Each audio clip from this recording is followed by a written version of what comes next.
Jangan lewatkan aliran Gereja Lutheran dalam kursus Teologi Dasar yang ke-7 STFT Jakarta bersama Pendeta Profesor Jan S. Aritonang PhD, Guru Besar STFT Jakarta dan penulis buku berbagai aliran di dalam dan di sekitar gereja, dan dipandu oleh Monica Michelle SSI, Public Relation STFT Jakarta.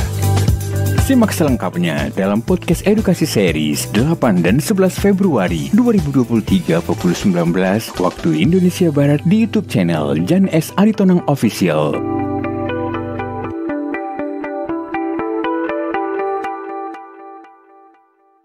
Selamat sore menjelang malam Bapak Ibu semua.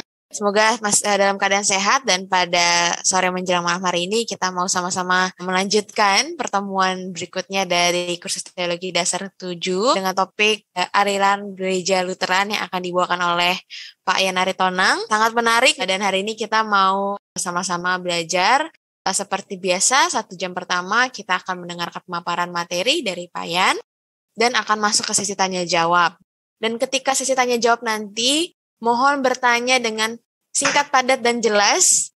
Kalau bisa pertanyaannya dikerucutkan dulu, nanti kalau misalnya ada waktu kita bisa pertanyaan lanjutan. Jadi peserta yang lain pun juga punya kesempatan yang sama untuk bertanya. Seperti itu ya. Bila tidak bisa menghidupkan mikrofon, silahkan menuliskan di kolom chat dan nanti akan dibacakan. Baik, kita akan membuka sesi ini dalam doa. Mari kita bersatu dalam doa. Terima kasih Bapak untuk sore menjelang malam hari ini kami boleh berkumpul di ruang virtual ini. Kami mau sama-sama ya Bapak menyediakan waktu, hati, dan pikiran kami untuk belajar dan berbagi. Kiranya ya Bapak apapun yang akan kami dapatkan pada malam hari ini dapat memperkaya kami dalam keseharian kami. Dan juga berdoa untuk Pak Yan Aritonang yang akan membagikan materinya. Kiranya ya Bapak, beliau bisa mengajarkan dengan baik apa yang akan dibagikan nanti. Kami serahkan 2 jam ke depan dalam tangan-Mu, hanya di dalam nama anak-Mu Yesus Kristus, kami telah berdoa dan mengucap syukur. Amin. Baik, untuk Pak Yan, dipersilahkan Pak. Baik, terima kasih Monica dan juga Bapak Ibu Saudara-saudari sekalian. Hari ini, sebagaimana tadi sudah disampaikan, kita bercakap-cakap tentang aliran Lutheran. Kalau kita berbicara tentang aliran Lutheran, maka itu lebih kurang berarti paham atau ajaran dari Martin Luther, salah satu tokoh reformasi gereja. Ini saya pegang salah satu buku yang mengenai Martin Luther ini, yang juga saya cantumkan dalam daftar bacaan, A Cambridge Companion to Martin Luther. Nah, inilah kira-kira tampangnya Martin Luther, tapi ini jelas bukan foto ya, karena waktu itu belum ada kamera. Ini lukisan, entah siapa yang melukis juga, saya kurang tahu. Dan itu dilatar belakangi oleh gambar juga Tuhan Yesus yang tersalib. Karena bagi Martin Luther, penyaliban dan kematian Tuhan Yesus itu penting. Nanti kita akan lihat salah satu ajarannya adalah Theologia Crucis, teologi salib. Nah, saya akan share, ini judul kita. Saya akan sampaikan beberapa pengantar. Jadi, karena Lutheran ini sekarang sudah menjadi sebuah aliran gereja, maka tentu adalah sejumlah gereja, termasuk di Indonesia, yang menganutnya. Tadi ada bapak kita atau teman kita dari HKI. Nah, HKI ini juga, setahu saya juga menganut paham Lutheran. Jadi sebenarnya di dunia ini tentu lumayan banyak ya anggota gereja-gereja yang mengaku menganut paham atau aliran Lutheran. Di Indonesia juga ada sekian belas, bahkan mungkin sekian puluh.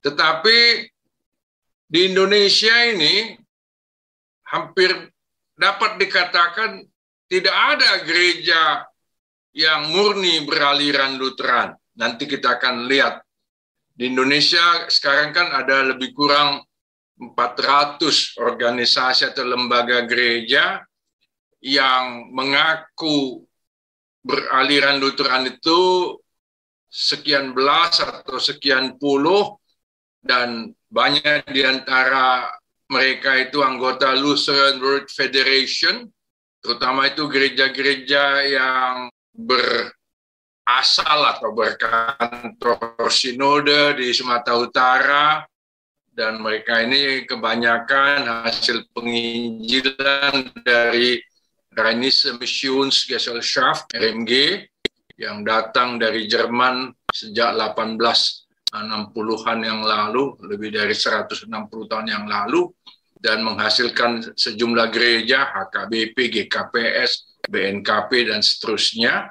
Tetapi RMG itu tidak berasal dari gereja Lutheran, dia berasal dari gereja Lutheran dan Calvinis. Sehingga nanti kita akan bisa lihat juga di beberapa gereja yang mengaku atau menjadi anggota LWF itu ada juga pengaruh Calvinisme.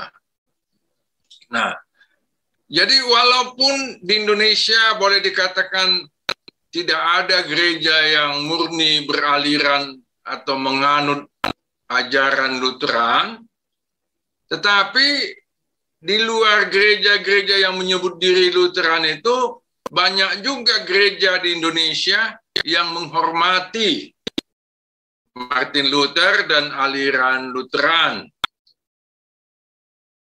Dihormati sebagai Bapak Reformasi Gereja. Lalu gereja-gereja itu walaupun tidak menyebut diri gereja Lutheran, menganut juga ajaran dan semboyan Lutheran di sana-sini. Nanti kita akan lihat. Bahkan gereja Katolik Roma yang dulu sangat benci terhadap Martin Luther, menganggap dia itu pemberontak, tapi belakangan, terutama sejak Konsili Vatikan II 1962, 65 yang lalu, semakin menghormati Martin Luther dan menerima sebagian ajarannya. Nanti kita akan lihat itu. Saya mau tanya dulu Pak Isliko, Bapak kan dari Gemit.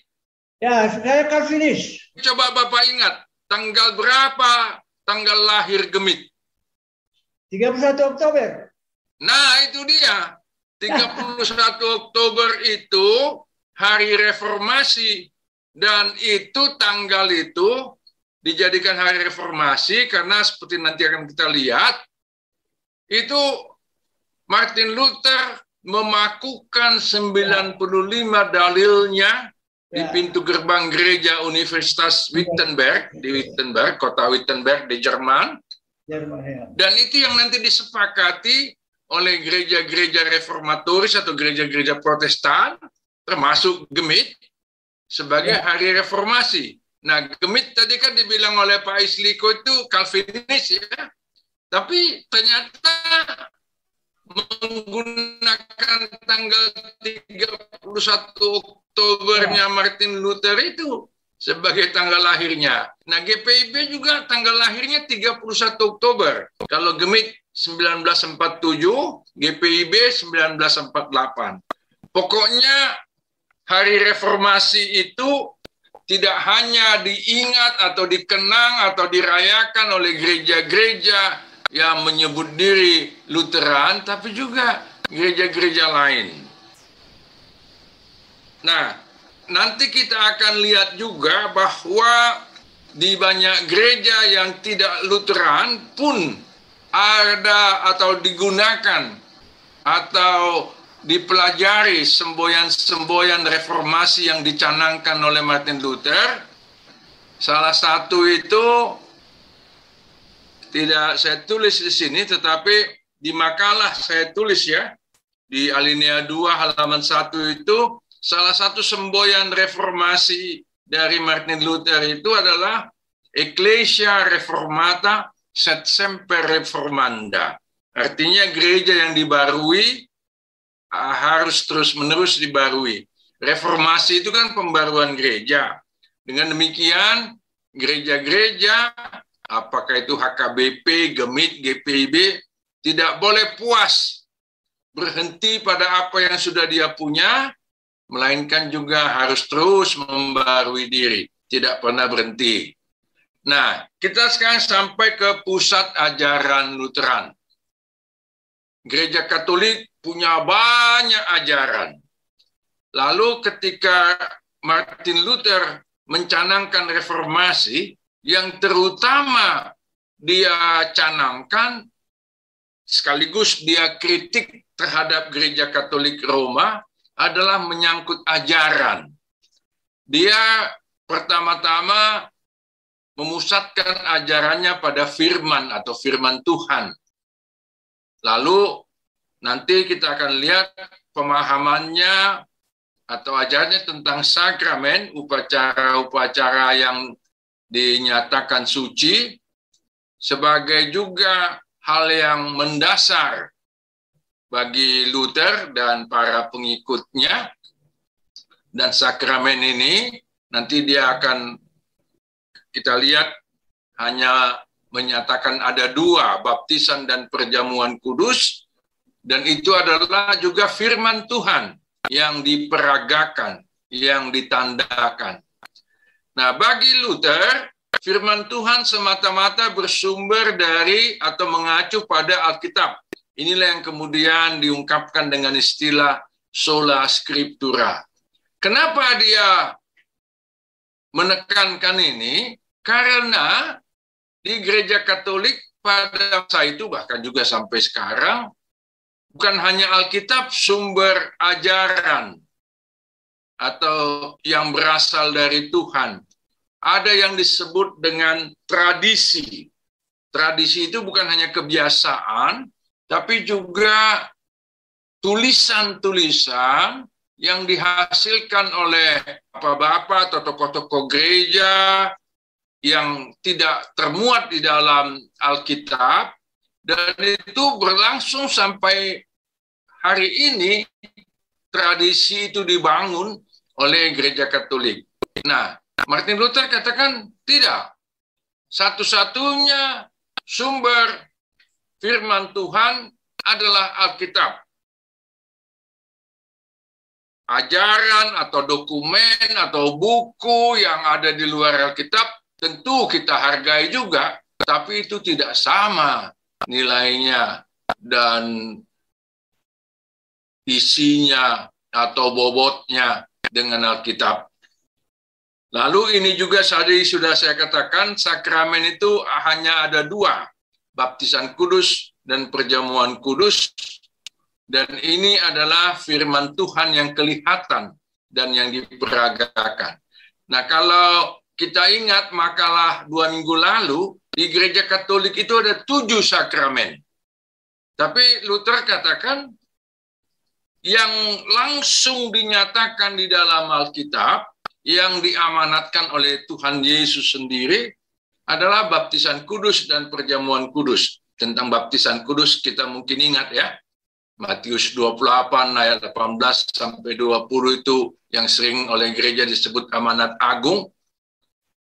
Pergilah, jadikanlah semua bangsa muridku, ajarlah mereka, baptiskanlah mereka dalam nama Bapa, Anak, dan Roh Kudus. Jadi, baptisan itu diamanatkan Tuhan Yesus sendiri, begitu juga dengan perjamuan kudus yang ditetapkan Tuhan Yesus pada malam terakhir sebelum dia ditangkap, diadili, disalibkan, dan seterusnya. Nah, di dalam pemberitaan firman dan perjamuan kudus, oleh Luther ditekankan pengakuan dosa dan pengampunan yang Allah sediakan lewat pengorbanan Kristus. Jadi, walaupun pemberitaan firman Tuhan itu bisa menyangkut macam-macam hal, kadang-kadang di gereja-gereja kita, pemberitaan firman juga diisi dengan kesaksian pribadi, bahkan juga dengan lawakan, guyon-guyon. Tapi bagi Luther, yang utama dalam pemberitaan firman adalah pengakuan dosa dan berita pengampunan. Di beberapa gereja itu disebut berita anugerah. Ya? Nah, sejalan dengan itu, Luther katakan, dan itu nanti yang dituangkan oleh pengikut-pengikutnya dalam buku-buku ajaran Luther, kebenaran dan keadilan atau kebaikan Allah bukanlah ganjaran yang setimpal atas perbuatan manusia, melainkan terletak pada pengampunan yang Ia karuniakan pada orang berdosa, sebesar apapun dosanya. Inilah inti dari teologi krusis, teologi salib dari Luther. Ini dia tekankan karena di gereja Katolik pada waktu itu antara lain diajarkan bahwa kalau kita melakukan kebenaran atau kebaikan itu juga merupakan hasil perbuatan manusia. Lalu sejalan dengan itu, kalaupun kita berdosa, kita bisa menebusnya, entah lewat perbuatan baik kita, ataupun lewat membayar biaya tertentu, membeli apa yang waktu itu disebut surat indulgensi, surat penghapusan dosa. Nah, itu ditolak oleh Luther dengan mengatakan, kalaupun kita berbuat yang benar atau berbuat yang baik, berbuat yang adil, itu bukan karena kita punya jasa atau punya peranan dalam menghasilkan kebenaran dan kebaikan, itu semata-mata adalah karena pembenaran dan pengampunan yang dikaruniakan oleh Tuhan pada kita orang berdosa.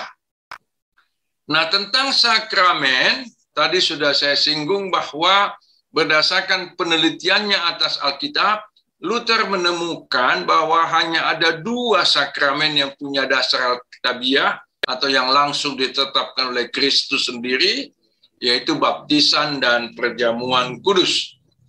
Berdasarkan itu, Luther dan juga kemudian nanti para pengikutnya yang sering juga disebut kaum Lutheran menolak 5 lainnya itu, yaitu peneguhan atau konfirmasi, pengakuan dosa, penahbisan imam, pengurapan orang sakit atau yang menjelang ajal, dan perkawinan. Nah, ini di gereja Katolik masih tetap sampai hari ini disebut sebagai sakramen, tetapi di gereja-gereja Lutheran maupun gereja-gereja reformatoris pada umumnya hanya ada 2, termasuk di Gemit, di GPIB, di HKI, dan seterusnya. Nah, berdasarkan itu pula lah Luther menolak berbagai praktik di dalam gereja Katolik yang dia anggap tidak punya dasar alkitabiah. Misalnya selibat, pertarakan, tidak kawin. Luther bilang Tuhan sejak penciptaan manusia sudah mengamanatkan beranak cuculah dan bertambah banyak. Dan Tuhan menyediakan istri bagi Adam dan seterusnya. Juga dia menyatakan hidup membiara itu tidak ada rujukan alkitabiahnya. Dulu kan Luther itu seorang biarawan ya, dari Ordo Augustin yang sangat ketat itu. Tetapi kemudian dia keluar dari biara lalu menikah dengan Katharina von Bora, lalu dia juga punya anak. Artinya dia katakan selibat itu bagi para imam tidak menikah itu tidak diamanatkan oleh Tuhan.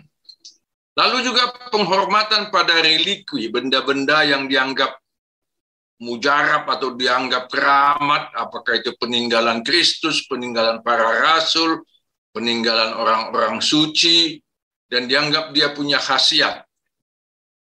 Begitu juga dengan puasa yang ketat, berziarah, menggunakan rosario atau tasbih. Kalau kita lihat sampai sekarang, kawan-kawan Katolik masih memelihara ini. Bahkan kita tahu di kalangan Katolik ada orang-orang atau tokoh-tokoh tertentu yang disebut santo. Kalau laki-laki, santa. Kalau perempuan, orang suci. Ini menurut Luther tidak ada ketentuannya di dalam Alkitab.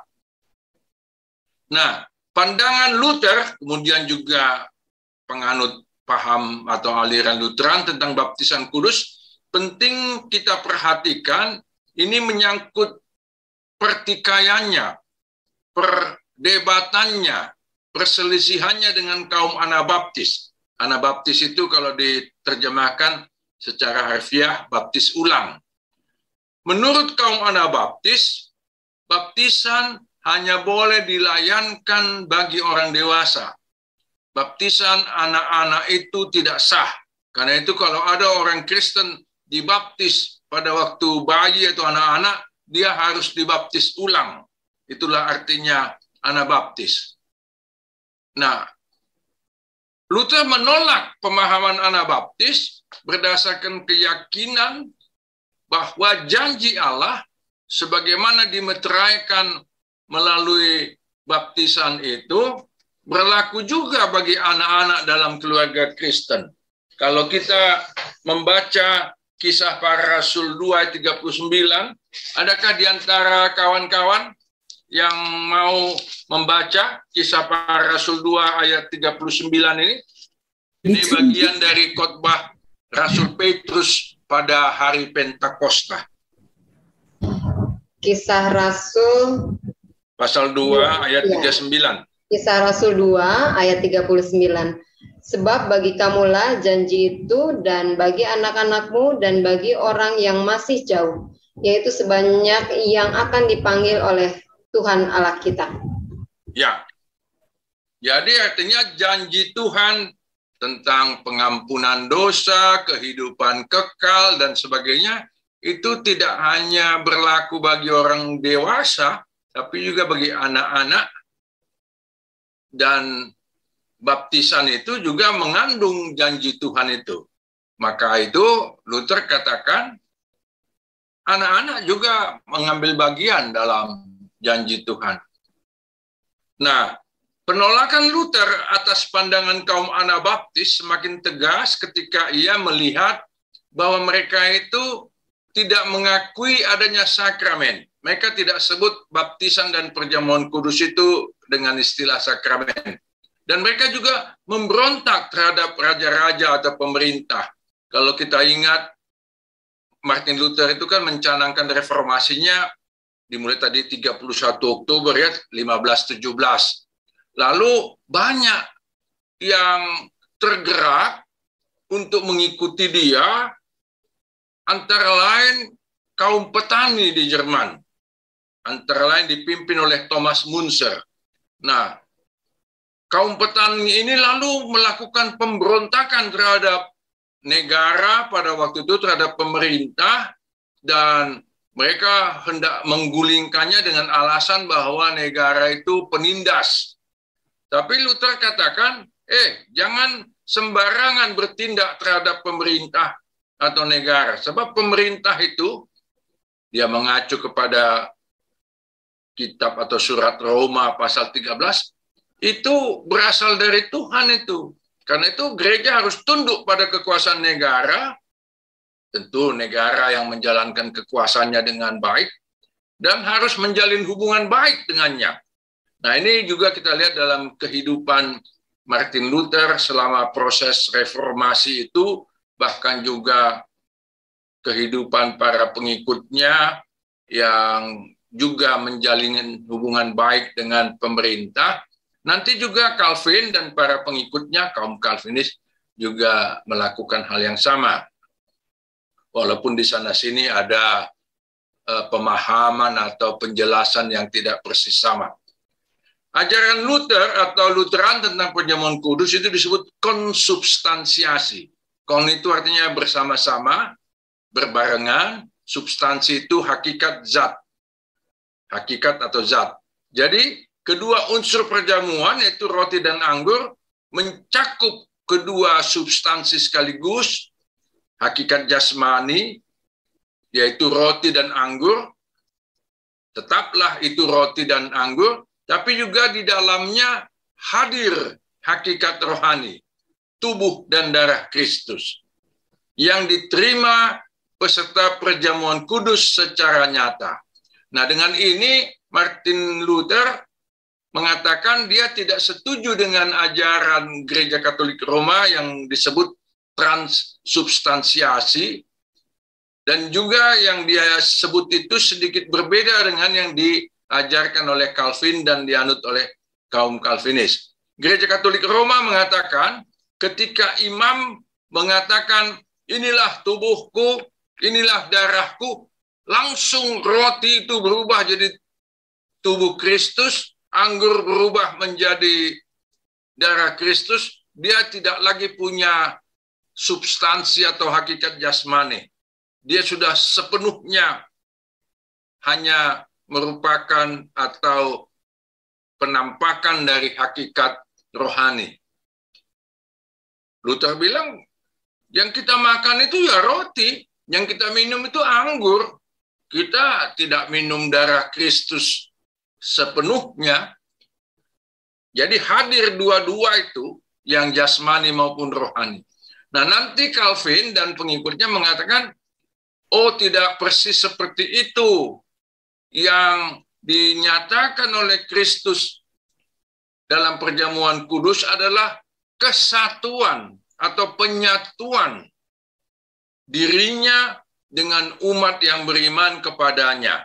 Inilah antara lain nanti yang diungkapkan dengan istilah unium mystica. Nah, kita sampai sekarang pada jabatan dan tata gereja. Nah, kalau kita lihat di gereja kita masing-masing itu kan ada macam-macam jabatan ya. Dan lazimnya itu ada jabatan tahbisan, jabatan gereja yang diembankan kepada orang-orang tertentu lewat penahbisan, penumpangan tangan.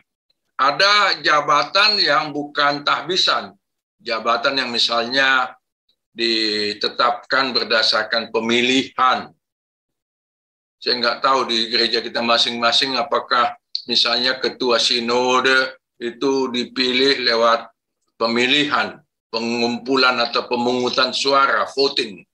Kalau di HKI, tadi kawan kita dari HKI itu Pak Herlan. Ya. Di HKI itu kan belakangan ini tidak pakai voting ya, pakai undian.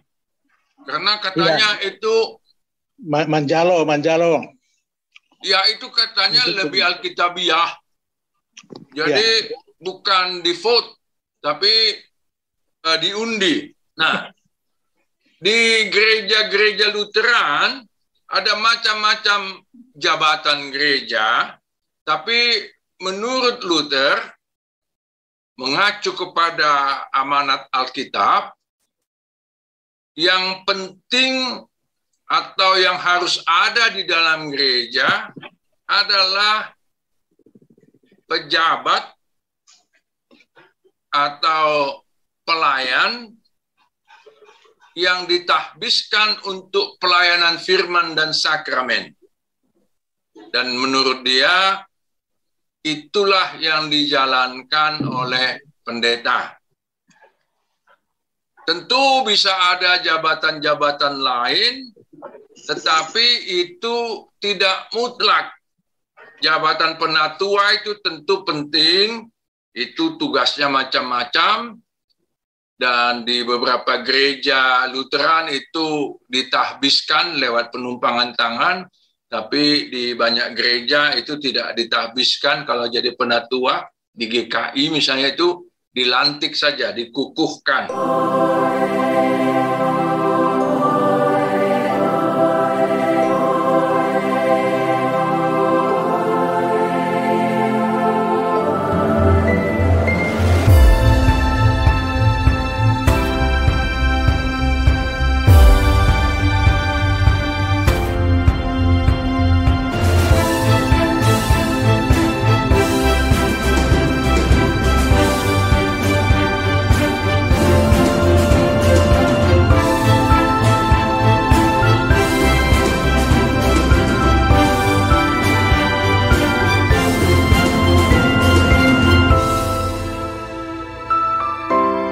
Berteologi dalam sejarah.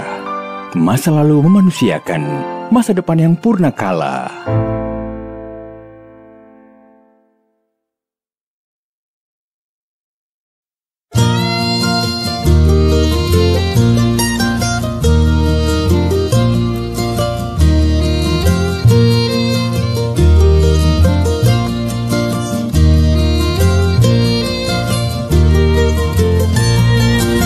S. Aritonang Official, Inspiration, Education, Collaboration. Tapi yang terutama penting menurut Luther, dan ini mengacu kepada Alkitab antara lain 1 Petrus 2 ayat 9, semua orang percaya itu adalah imam. Imam itu kan orang yang ditetapkan oleh Tuhan untuk menjadi penghubung antara Tuhan dengan manusia. Nah, mungkin ada di antara kita yang berkenan membaca 1 Petrus 2 ayat 9. Inilah dasar dari Luther untuk mengatakan bahwa kita semua orang percaya itu adalah imam. 1 Petrus 2 ayat 9. Tetapi kamulah bangsa yang terpilih, imamat yang rajani, bangsa yang kudus, umat kepunyaan Allah sendiri, supaya kamu memberitakan perbuatan-perbuatan yang besar dari Dia yang telah memanggil kamu keluar dari kegelapan kepada terang yang ajaib. Ya, terima kasih. Jadi kamu itu adalah semua orang percaya ya. Semua orang yang percaya kepada Tuhan Yesus Kristus sebagai Tuhan dan Juru Selamat, itu semua adalah bagian dari imamat atau keimaman yang rajani. Tuhan Yesus itu kan punya apa yang disebut munus triplex Christi, jadi 3 jabatan, nabi, imam, dan raja. Nah, jadi di sini ditekankan oleh penulis 1 Petrus 2 itu jabatan imam yang berkaitan dengan jabatan kerajaan, imamat yang rajani. Nah, dengan itu berarti bahwa imam bukan lagi jabatan khusus untuk orang-orang tertentu, melainkan itu adalah fungsi pelayanan, meneladani Kristus, sang diakonos agung itu, sang pelayan agung itu. Jadi, kalau misalnya di gereja ada pendeta, ada guru Injil, ada penatua, ada diaken, itu tidak ada yang satu lebih tinggi dari yang lain, itu hanya pembagian tugas sesuai dengan fungsi pelayanan masing-masing. Mereka semuanya sederajat. Nah, ini juga sekaligus menjadi kritik lah ya dari Luther kepada gereja Katolik, karena waktu itu, bahkan mungkin sampai hari ini, walaupun kadarnya sudah tidak sehebat masa lalu, di Katolik itu kan ada hierarki. Paling tinggi itu paus, di bawahnya kardinal, di bawah kardinal uskup agung, di bawah uskup agung uskup, di bawah uskup ada pastor, di bawah pastor ada frater, bruder, suster, dan sebagainya. Lalu nanti barulah warga gereja yang disebut kaum awam. Begitu jenjang organisasi dan jabatan gereja di Katolik. Tetapi Luther bilang, semua orang percaya adalah imam. Kalaupun ada yang jadi pendeta, jadi penatua, jadi penginjil, jadi diaken, itu pembagian tugas, pembagian fungsi pelayanan. Nah, karena yang penting adalah bagaimana firman diberitakan dan sakramen dilayankan, karena ini adalah pusat kehidupan gereja, maka jabatan terpenting tetapi bukan tertinggi yang memerlukan tabisan khusus adalah pemberita firman dan pelayan sakramen, dalam hal ini pendeta. Di banyak gereja itu disebut pastor. Istilah pastor sekarang tidak hanya di Katolik.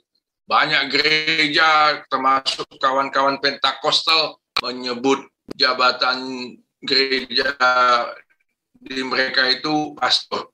Ada juga gereja kita yang menggunakan istilah gembala. Itu berasal dari bahasa Yunani poimen. Nah, pendeta di setiap ibadah, ketika dia memberitakan firman, dia sekaligus memberitakan pengampunan dosa. Kalau dia melakukan itu bukan karena dia punya kekuatan rohani khusus yang lebih hebat dari anggota jemaat, melainkan karena Allah mengamanatkan hal itu melalui mereka. Nah, bersama dengan para penatua, presbyteroi, kalau bentuk singular, bentuk tunggalnya presbyteros, pendeta juga menjalankan tugas pengajaran dan penggembalaan. Jadi kalau di gereja kita ada penatua, itu tugasnya itu bukan hanya kumpul kolekte atau kumpul persembahan bulanan dan sebagainya, urusan administrasi, tapi terutama adalah pengajaran dan penggembalaan bersama dengan pendeta. Jabatan-jabatan lain, guru atau pengajar, dalam bahasa Latin doktor itu berarti pengajar ya, diaken, di beberapa gereja disebut juga syamas, ini berasal dari bahasa Ibrani syamaset. Lalu ada pemimpin nyanyian, prokantor. Menurut Luther itu tidak mutlak ada. Dia memakai istilah adiaphora, bisa ada, bisa tidak. Yang penting jabatan gereja itu tidak bertentangan dengan inti amanat Alkitab atau inti dari Injil, yaitu bahwa setiap jabatan adalah fungsi pelayanan di persekutuan umat yang ditebus Kristus. Luther juga tidak banyak memberi perhatian pada penyusunan tata gereja, karena ia tidak melihat adanya petunjuk Alkitab tentang tata atau sistem pemerintahan gereja atau sistem penataan gereja yang baku. Karena itulah masing-masing gereja Lutheran dapat memilih pola dan sistem yang cocok dengan situasi dan kebutuhannya. Ambil contoh di Indonesia, HKBP itu menyebut yang diberlakukan di gereja mereka adalah Presbyterial Sinodal Episkopal. Bayangkan, 3 sekaligus digabung. Kalau di HKI saya tidak tahu. Kalau di Gemit pasti di tata gerejanya disebut Presbyterial Sinodal. Nah, kalau disebut Presbyterial Sinodal kan para presbiter itu yang mengatur kehidupan melayani di jemaat lokal, lalu pada masa atau momen tertentu mereka menyelenggarakan sinode. Tapi Luther tidak sampai mengatur soal jabatan dan tata gereja kepada hal-hal yang bersifat menyeluruh sinodal. Nanti Calvin yang akan lebih banyak bicara tentang sistem penataan gereja itu. Nah, kita bisa juga melihat perkembangan gereja dan lembaga Lutheran untuk melihat bagaimana pertumbuhan gereja-gereja yang menyebut diri penganut ajaran Lutheran dan hubungannya dengan baik sesama gereja Lutheran maupun dengan gereja-gereja lain. Nah, jadi waktu reformasi itu dicanangkan oleh Luther pada tahun 1517 dan seterusnya, setelah dia lama bergumul sejak di biara dan di berbagai kegiatan lain, dia melihat bahwa dirinya maupun pengikutnya itu dikeluarkan, diekskomunikasikan dari gereja Katolik. Karena itu mau tidak mau perlu dibentuk lembaga gereja yang baru di luar gereja Katolik. Dan Luther tidak mau bergabung dengan kelompok-kelompok reformasi radikal yang tadi antara lain kita sudah lihat ya, Anabaptis itu. Ada macam-macam lagi kelompok reformasi radikal.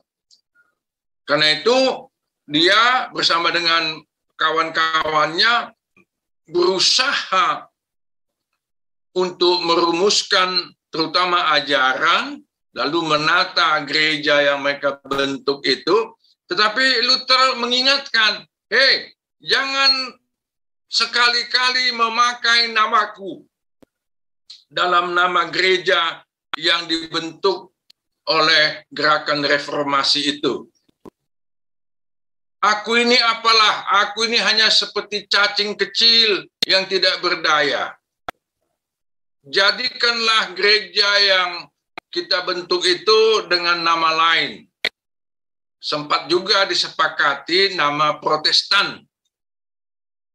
GPIB masih pakai Protestan ya, HKBP, kalau HKI tidak pakai Protestan lagi. Istilah Protestan itu kan sebenarnya pada awalnya ejekan ya, cemooh di sebuah sidang yang mengadili Lutheran dan pengikut-pengikutnya.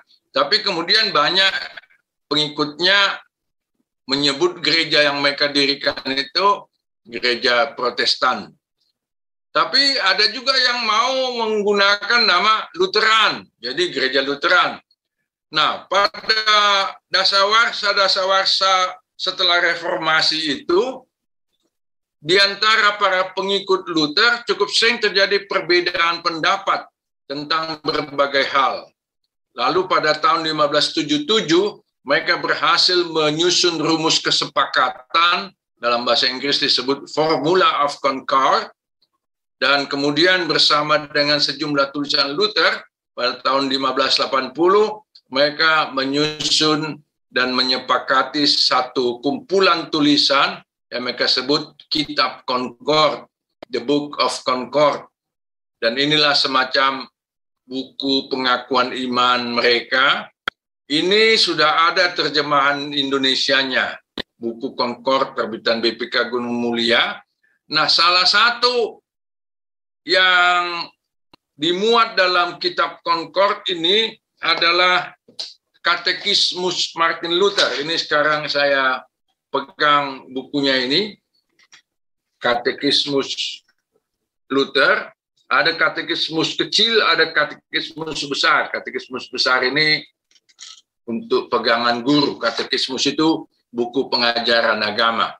Saya kurang tahu kalau di Gemit pakai buku katekismus atau tidak. Kalau di gereja-gereja Lutheran, katekismus Luther ini selalu dipegang atau digunakan.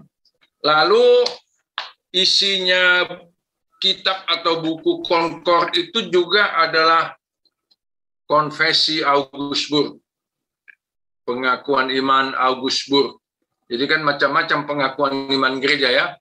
Pengakuan iman Nicea Konstantinopel, pengakuan iman Athanasianum, pengakuan iman Rasuli. Nanti di Belanda ada pengakuan iman Belanda yang khas Calvinis. Nah, yang khas Lutheran itu konfesi Augsburg. Nah, dengan adanya beberapa gereja Lutheran yang sempat cekcok sama sendiri tapi kemudian bersatu, maka disitulah muncul apa yang kita sebut dengan nama aliran Lutheran. Jadi aliran itu berpumpun atau berpegang pada ajaran Luther, yang tadi kita sudah lihat sebagian, tetapi membagi diri dalam banyak gereja ya. Nah, kalau kita misalnya pergi ke Eropa, di Jerman itu tidak ada gereja yang namanya gereja Lutheran, yang ada Evangelische Kirche in Deutschland. Jadi Evangelische itu kalau di Jerman berarti Protestan. Kalau kita ke negeri-negeri Skandinavia, Denmark, Swedia, Norwegia, Finlandia, gereja-gereja utama di sana menganut aliran Lutheran, tapi mereka menggunakan nama negara. Church of Sweden, Church of Norway, dan seterusnya. Di Indonesia, banyak lembaga gereja mendaku beraliran Lutheran. Sebagian besar menjadi anggota The Lutheran World Federation, HKBP, BNKP, HKI, GKPS, dan seterusnya. Tetapi sekali lagi dalam hal ajaran, mereka ini tidak murni Lutheran, karena sebagian besar mereka adalah buah penginjilan dari Rheinische Missionsgesellschaft, yang tadi sudah saya sebut di pengantar, dan secara dogmatis mereka menganut paham Unier, itu gabungan Lutheran dan Calvinis. Karena itulah di gereja-gereja ini, sampai sekarang di sana-sini, antara lain pada liturgi atau peribadahan, pada hukum siasat atau disiplin atau penggembalaan, dan sistem penataan gereja, masih terdapat warisan atau pengaruh Calvinis atau Reform atau Presbyterian. Calvinis, Reform, Presbyterian ini sama ya, ini sinonim. Nah misalnya kita lihat di HKBP, mungkin juga di HKI, di gereja kami, GKPI, dalam ibadah itu ada pembacaan hukum Tuhan. Kadang-kadang nas tertentu pengganti hukum Tuhan. itu adalah pengaruh tradisi gereja Calvinis. Karena hukum Tuhan itu ada kaitannya dengan disiplin gereja, penegakan disiplin. Nah, di HKBP misalnya, ini sampai sekarang masih cukup ketat. Tapi di banyak gereja itu sudah kurang diperhatikan. Tapi pokoknya di dalam gereja-gereja yang mengaku atau mendaku sebagai Lutheran dan anggota Lutheran World Federation ini masih ada jejak-jejak dari Calvin, entah dalam penegakan hukum syiasat maupun sistem penataan gerejanya. Nah, salah satu keunikan atau kekhasan dari gereja atau gereja-gereja Lutheran atau aliran Lutheran adalah pentingnya mengungkapkan pengakuan iman. Sejak awalnya gereja Lutheran sudah menampilkan diri sebagai gereja yang mengaku, yaitu yang dengan tegas menyatakan pengakuan imannya. Ini tidak hanya dalam bentuk pengakuan iman rasuli atau pengakuan iman Nicea Konstantinopel. Ketika Luther mencanangkan reformasi, antara lain lewat 95 dalil yang dia tempelkan di pintu gerbang gereja di Wittenberg, tanggal 31 Oktober 1517 itu, 95 dalilnya itu sudah berisi sejumlah pernyataan dan mengandung pengakuan iman. Nah, nanti puncak dari pernyataan dan pengakuan iman para pengikutnya itu, terutama lewat upaya Philip Melanchthon, sahabat dan sekaligus pengikut Luther, dirumuskanlah yang tadi sudah saya kasih lihat ini, Konfesi Augsburg, pengakuan iman Augsburg tahun 1530. Dirumuskanlah di situ pokok-pokok keyakinan Luther dan gereja Lutheran yang paling mendasar. Tadi kita sudah lihat ya, sola scriptura, sola gratia, sola fide. Tentu gereja-gereja penganut aliran Lutheran juga memelihara warisan gereja menyangkut pengakuan iman, antara lain pengakuan iman rasuli, Nicea Konstantinopel, dan pengakuan Athanasianum. Tapi kemudian mereka juga menambahkan beberapa pokok baru. Keberdosaan manusia, pengampunan dosa, pembenaran hanya oleh kasih karunia melalui iman, hal makan minum juga diatur dalam pengakuan iman Augsburg ini. Kadang-kadang disebut Confessio Augustana. Nah, tentang pembenaran hanya oleh kasih karunia ini kan tadi sudah saya singgung bahwa di gereja Katolik sempat ada ajaran bahwa manusia dibenarkan, dinyatakan benar, dan diampuni tidak hanya karena kasih karunia, tapi juga karena perbuatan baik. Nah, ini lama sekali dipercekcokkan gereja-gereja Lutheran dengan gereja Katolik, tetapi nanti pada tahun 1999 yang lalu, jadi baru 23 tahun yang lalu ya, gereja Katolik dan gereja-gereja Lutheran sudah menghasilkan deklarasi bersama. Deklarasi bersama tentang ajaran pembenaran oleh iman. Jadi artinya Katolik juga sekarang sudah menerima ajaran Luther ini. Sehingga antara Katolik dengan Lutheran sudah semakin dekat. Nah, bertolak dari Konfesi Augsburg ini, banyak lagi dihasilkan oleh gereja-gereja Lutheran pengakuan atau pengakuan iman untuk memperlihatkan gereja-gereja Lutheran itu adalah gereja yang mengaku. Itu antara lain juga kita temukan pada tahun 1930 ketika gereja-gereja di Jerman Deutsche Kirche itu takluk di bawah kuasa Nazi, nasionalisme sosialismus yang dipimpin Hitler. Lalu mereka yang setia pada asas reformasi Lutheran maupun Calvinis membentuk Die Bekennende Kirche, gereja yang mengaku di luar Deutsche Kirche, dan mereka merumuskan sejumlah pernyataan dan pengakuan iman yang dikenal dengan nama dalil-dalil Barmer Thesen. Nah, kemudian ketika Lutheran World Federation dibentuk tahun 1947, itu berarti setelah Perang Dunia Kedua ya, setelah masa kekuasaannya Hitler tadi itu, salah satu syarat bagi suatu gereja untuk menjadi anggotanya adalah menyatakan penerimaan atas konfesi Augsburg tadi. Nah, HKBP waktu itu melamar jadi anggota LWF. Tapi HKBP misalnya mengatakan, kami tidak bisa menerima konfesi Augsburg itu secara mentah-mentah atau bulat-bulat, karena konteks penyusunan konfesi Augsburg itu tidak relevan bagi HKBP. Itu kan pada masa itu ada pergolakan politik di antara penguasa-penguasa Jerman. HKBP tidak lahir dari pergolakan politik seperti itu.